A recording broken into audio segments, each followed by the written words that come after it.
حضرت آدم علیہ السلام کو جنت سے نکال دیا گیا تھا، جنت سے یعنی کہ نیچے زمین پہ اتار دیا گیا۔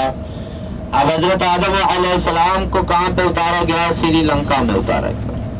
اب حضرت امی حوا علیہ السلام کو کہاں پہ؟ جدہ میں اتارا گیا۔ اب حضرت آدم علیہ السلام روتے رہے اللہ سے معافی مانگتے رہے، اپنی غلطی کی تھی، غلطی سے معافی مانگتے رہے، توبہ کرتے رہے اللہ تعالیٰ سے، تو اللہ تعالیٰ نے پھر جا کے ان کی معافی کو قبول کیا، ان کی ملاقات کروائی۔ تو کہاں پہ کروائی؟ میدان عرفات کے اندر، جبل رحمت کے اوپر، رحمت والے پہاڑ کے اوپر ان کی ملاقات ہوئی۔ ایسا وہ کتابوں میں یہاں تک بھی لکھا ہے کہ ساری دنیا پہ مل کے روئے تو ان جتنا نہیں رو سکتے جتنا حضرت آدم علیہ السلام روئے۔ پھر اللہ تعالیٰ نے آخرکار ان کی توبہ کو قبول کر کے ان کی ملاقات یہاں پہ کروائی جہاں پہ بھی ہم جا رہے ہیں انشاءاللہ تعالیٰ۔ میدان عرفات کے اندر حاجی لوگ آ کے رکتے ہیں تو ان کا حج ہوتا ہے، اگر اس میدان کے اندر آ کے نہیں رکیں گے تو ان کا حج بھی نہیں ہوگا، حاجی نہیں بنے گی۔